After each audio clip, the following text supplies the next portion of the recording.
The NASCAR Craftsman truck race from Las Vegas Motor Speedway has officially concluded, and we see Kyle Busch pick up his first truck race of the 2023 season in dominating fashion. What's going on, guys? It's Daniel, and welcome back to our video. I just got done watching the NASCAR Craftsman truck race from Las Vegas Motor Speedway, the Victoria Voice Foundation 200. We got a lot to talk about from the race, so let's go ahead and talk about it. So, for the green flag drop in today's race, a couple drivers have to go to the rear of the field. Tanner Gray, Matt Mills, Ross Chastain, and Brendan Poole all have to go to the rear for unapproved adjustments. So at the start of the race, you had Kyle Busch lead the field from the outside and Nick Sanchez on the inside, and we saw Kyle Busch able to get the race lead. Meanwhile, the broadcast really didn't mention this, but Stuart Friesen actually got penalized for a start violation by basically moving out of line before the start line and had to serve a drive-through penalty, and Kyle Busch had the lead. Kyle Busch lead for a few laps, and Nick Sanchez got to the back bumper at lap 7 and was able to challenge Kyle Busch for the race lead, and Nick Sanchez actually got the lead. Meanwhile, the next lap while this was happening, Daniel Day actually spun from in turn number 3 and got loose, but basically the caution would not come out because of this, and Nick Sanchez during that lap was able to get the lead from Kyle Busch. Then a few laps later, Kyle Busch was able to get the race lead back. Then Brett Holmes got into the outside wall on lap 13, and then a few laps later, Brett Holmes got back in the outside wall, had a flat right front tire, and would bring out the first caution in this race. Then we saw a little bit of strategy where guys basically came down pit road, including Kyle Busch, Carson Osebar, John Nemechek, Hailie Deegan, Grant Enfinger, Dean Thompson, and John Nemechek also got a penalty for speeding on pit road. Then the next lap, Kyle Busch actually had to come back down pit road because he had to tighten a loose wheel because a lot of basically people had trouble getting back from a flight that got delayed and basically was using service members. So then, of course, the late pit crew members came back late. Then on the restart, you had Nick Sanchez lead the field from the inside and Ty Majeski on the outside, and Nick Sanchez was able to get the race lead. Meanwhile, we saw a lot of crazy racing on the restart, and Zane Smith would dive low and pass Nick Sanchez for the lead. Nick Sanchez would get loose and actually get into the outside wall, had some contact with Ty Majeski, and would have to come down pit road a few laps later due to the contact. Meanwhile, Christian Eckes would take Zane Smith in 3 wide trying to get the lead, and he basically ended up almost getting a lead, but got loose and nearly got the outside wall, had one of the most impressive saves I have ever seen, and was able to save it. But that meant that Zane Smith would have the race lead. And Zane Smith would come off the corner holding off a hard-charging Ty Majeski to win stage number 1. We saw some strategy where guys basically decided to stay out. Grant Enfinger, Carson Osebar, Ross Chastain, Kyle Busch among those, while the rest leaders came down pit road. So on the restart, Grant Enfinger lead the field from the outside with Carson Osebar on the inside, and we saw Carson Osebar basically get the race lead. We had Chastain trying to send it 3 wide to get the lead, but Carson Osebar was able to hang on. Then we saw Kyle Busch able to get the lead from Carson Osebar for a lap, but then Carson Osebar got it back. Then on the next lap, the caution would come out for Matt Mills, who spun off of turn number 4 from 25th position and would spin out, bringing out the caution, and Kyle Busch actually had the lead. Then on the restart, you had Kyle Busch lead the field from the outside with Carson Osebar on the inside, and Kyle Busch got out of the shape, and Carson Osebar was able to get the lead. Then Ben Rhodes actually challenged for the race lead, but Carson Osebar held on. Meanwhile, the next lap, we saw Lawson Smith from 21st position and got into the outside wall in turn number 1, bringing out the caution. We saw some strategy where guys like Hailie Deegan, Spencer Boyd, Stuart Friesen, and Tyler Ankrum came down pit road while the rest leaders stayed out. So then on the restart, Carson Osebar lead the field from the inside with Ben Rhodes on the outside, and Carson Osebar was able to get the race lead once again. Then Chris Wright spun out in turn number 2 and got into the outside wall, bringing out the caution once again. Then we saw a little strategy where guys like Kyle Busch, Christian Eckes, Zane Smith, and Ross Chastain came down pit road while the rest of the leaders stayed out. So on the final restart of the stage, you had Carson Osebar lead the field from the inside and Ben Rhodes on the outside, and Carson Osebar was able to clear. Meanwhile, on the last lap of stage number 1 with Carson Osebar leading, there was trouble on the backstretch. Hailie Deegan got basically sent 4 wide. Everyone got loose going into turn number 2. They were all sent 4 wide. Hailie Deegan got put 4 wide in a position, had contact with Christian Eckes and John Nemechek. She ended up spinning out. John Nemechek went into the outside wall, spun out, got a ton of damage. Hailie Deegan wrecked into the inside wall, and that would bring out the caution on the last lap of stage number 2. Look, a lot of people are easily going to put blame on Hailie Deegan for that incident, but in my opinion, that is just a situation where that really wasn't her fault. She got put 4 wide, and she just gets raced with so much disrespect on the racetrack, and it's just disappointing. I know her truck tonight was not that great. She struggled most of the evening. That Door Sport truck just did not look good at all tonight. They were set up more for qualifying speed than race pace and anything else, and it's just a shame because she was going to potentially have a decent run, and tonight just wasn't her night, and she crashed out. Not really her fault, though. Because of that, though, we saw a little bit of strategy were guys like Carlos Escobar, Ben Rhodes, Matt Benedetto, I should say, who stayed out before the last caution. They came down pit road while the rest leaders came in, and Ty Majeski had an uncontrolled tire penalty.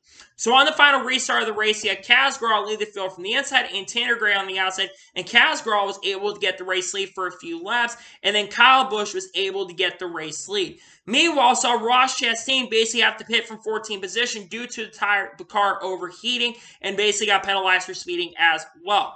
Meanwhile, eventually Kyle Busch pulled out to a massive lead over Christian Eckes. It had basically like a 3 or 4 second lead, almost got the 5 or 6 second lead. Then the final green flag pit stop started happening, where at this point you had Stuart Friesen come in, then the next lap Carlos Escobar came in, then you had Kaz Grala come in and get penalized for speeding, then Matt Crafton came in, then we saw Zane Smith and Ben Rhodes come in. Meanwhile, Nick Sanchez and I think Roger Groove had some damage on for whatever reason, got a lot of damage, and we really never found out why. Then Kyle Busch came down pit road, and basically he came off pit road and was able to get the race lead. Meanwhile, Kyle Busch was trying to get by Matt Benedetto and nearly ended up crashing after the pit stops, was able to hang on. But at this point, Kyle Busch had such a big lead by 5 or 6 seconds that he was able to hold on, and coming off the final corner, Kyle Busch picks up his first win with Chevy in the Truck Series, picks up his second win of all 3 series, and picks up his first win of the weekend at Las Vegas Motor Speedway. Kyle Busch is obviously going for the sweep this week and trying to get his 3rd sweep he's ever done. Only the 3rd, trying to get the 3rd sweep in NASCAR history. That has all, of course, been done by Kyle Busch at Bristol. Kyle Busch dominates the race. He had the best truck, in my opinion, all night long, and I think he absolutely deserved the win. So congratulations to Kyle Busch on getting, I think this is his 63rd career Truck Series victory. So congratulations to Kyle Busch on picking up his first win in the new Craftsman Truck Series era and his first win of the year. So congratulations to Kyle Busch. Well-deserved win, in my opinion.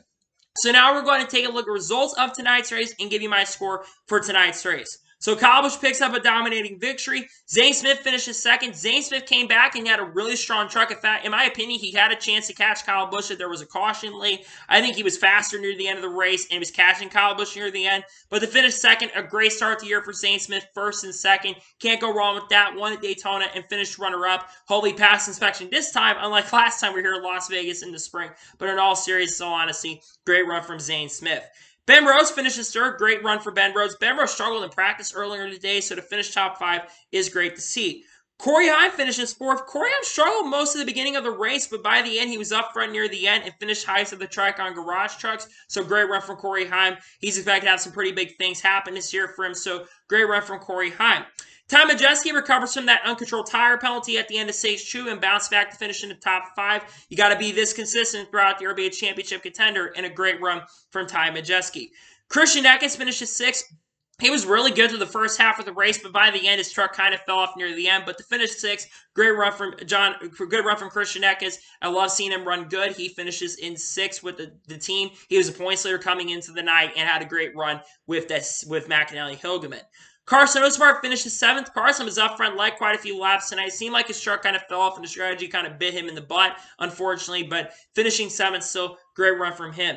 Chase Purdy finishes 8th. I've been kind of hard on Chase Purdy in the past, and it's been justified so, but I really feel like Chase Purdy could actually have a pretty good year this year and might have a chance of making the playoffs. He ran top 10 and top 5 a lot of the night and gets a really deserved 8th place finish. He needs to be this consistent to make the playoffs, and maybe he'll surprise and get a win this year. I was really worried about how he's going to be with KBM, but he surprisingly ran pretty good start to the year. He finishes 8th. Grant Enfinger finishes 9th. It just seemed like the GMS trucks just were underpowered to start the weekend, unfortunately. They were not fast all night, and unfortunately finishes 9th, but it is what it is. Still a good night, though, for him. Jake Garcia, on his 18th birthday, makes his debut for the season, missed Daytona, and finishes 10th. Can't go wrong with that. Great run from Jake Garcia. He's a driver a lot of people really high props on and gave him a lot of praise, and I think that this kid has a lot of potential. To finish 10th, really great run from Jake. Matt Crafton finishes 11th, was up front near the end of the race. I don't know what happened. His truck kind of fell off, but he finished 11th, solid run. Matt Benedetto finishes 12th. He had a really good truck in the beginning of the race. Unfortunately for Matty D, though, the truck kind of fell off near the end. But the finish 12th was not bad, all things considered. Hopefully they can build on to speed and just work on getting some improvements. Tanner Gray finishes 13th. He unfortunately had a really bad pit stop because that kind of cost him because Tanner Gray had a really good night going. He was run top 5 and top 10 a lot of the night. Tanner's got to shake it off, though, and try and improve throughout the season. Stuart Friesen finishes 14th. Not a bad run, all things considered, for Stuart Friesen. His truck seemed really good near the end of the race. It's just a shame he kind of fell back near the beginning, and that's basically that starting violation kind of cost him, but he finished 14th. Tyler Ankrum finishes 15th. Decent run for Tyler Ankrum tonight. Dean Thompson finished 16th. Dean Thompson had a decent run tonight. Not a great run, but a decent run. Ran up front a lot of the race, but he finished 16th. Kaz Grove, after a speeding penalty, tough break for him, was the best performing Tricon Garage live of the evening. He finishes 17th.